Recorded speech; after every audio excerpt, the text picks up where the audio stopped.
Maggie McGonagal came racing up to the schoolhouse door, screaming, "Dragon! Dragon!" Her long yellow hair had come undone. She babbled about the dragon being the size of a Highland coo, though without the long scraggly locks. "Teeth like pitchforks," she said in a shaky voice. "I waved a dish clootie at it and it growled back at me. There were still pieces of poor Bessie in its mouth." She began weeping and greeting something awful. "Hush!" Janet Byrne said, finger to her lips. "You're frightening the wee ones."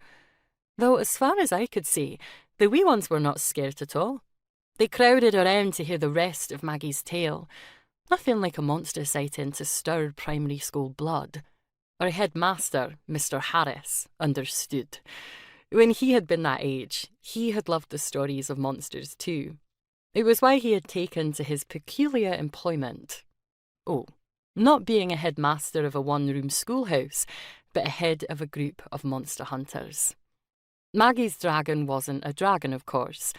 For one thing, its tracks were too small. For another, in Scotland, dragons usually live far out at sea.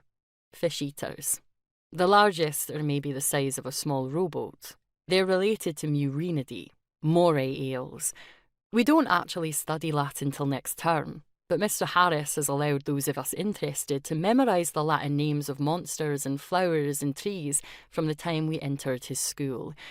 And also, some of us like to sound more scientific when talking about monsters. The Romans built this big wall, you see. That wall still stands. Well, at least in parts. It's called Hadrian's Wall and was meant to keep the monsters out. The Romans have been gone for centuries, but recently the monsters have come back. Murinidae stick to southern waters. The North Sea, which bathes the Fife coastline where I live, is far too cold for morays.